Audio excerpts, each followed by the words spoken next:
Hello everybody and welcome to Whispering Pines. This is Jody doing a little tutorial on our backup battery generator that's located here in our pantry closet. And we've got some cleaning supplies, as you can see. Our main breaker panel is here, and then we also have added a couple EcoFlow batteries and a transfer switch as a backup in case the power goes out, which is pretty rare. So we are up here in the trees. There's a lot of shade, so solar is not really an option for us. And let's see, generators, backup generators are pretty costly, and we don't have many power outages. And if the power goes out, it's usually for like an hour or two. So we felt this was the most cost-effective method, and it's kind of newer technology, so we thought it was pretty cool. So we have a couple EcoFlows here that are connected to this little power brick down here that comes up to what is called a transfer switch. And here's our breaker panel.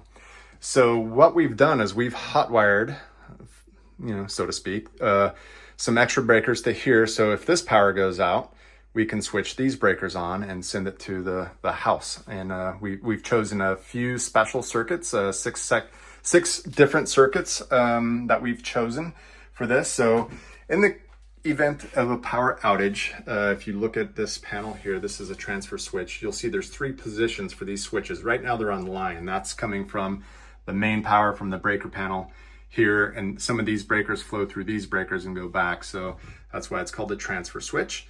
So in case of there's an outage, we just need to flip these switches from line through. It'll go off first and then up to generator. That way there's no power arc going from line to generator. There's a little kill in between there. So what we've done is we've chosen a few circuits, and off the top of my head, we have like the kitchen and refrigerator, all the outlets and lights, including the refrigerator. We have like upstairs outlets and lights, including the TV. I should also say this includes the microwave, but not the stove.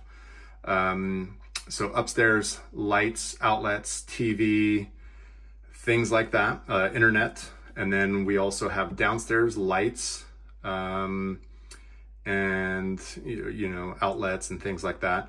And I can't remember what they all are for, but more outlets and lights. So we got most of the house covered, but no AC, no stove, none of the big items like that. I don't think the washer and dryer or things like that. And then this one here is for the garage. Since the garage has two circuits out there, this combiner just made sense to send that to the garage. So that's what that is. So make sure these are up, make sure those are up. Don't even have to touch anything here. And that's it. And then obviously we have to make sure the batteries are on. So these lights should be glowing like little, blinking here, which is on. So they're just kind of asleep at the time. So you could just wake them up by a quick little tap. A press and hold will turn it off. A press and hold will turn it back on, but that's all you really should need. These outlets here are controlled by this, so we can turn those on there if you need them, but we'll just leave them off. And as you can see, we have these two batteries, and they go to this connector here. And then there is, let me zoom in a little bit, there is a little on-off switch right here. So if the power's not working yet, that's usually the likely culprit. So just make sure that is on, because I think it like auto shuts off after time. So that's about it. And then if it does go out, we recommend conserving all the energy you can just to make sure these last through your power outage. These should last like 9, 10, maybe 12 hours. We're not sure yet because they've only been out for like an hour, 2 at the most. But this is here. And it does cover both fridges in the house and in the garage. That's it. Thank you.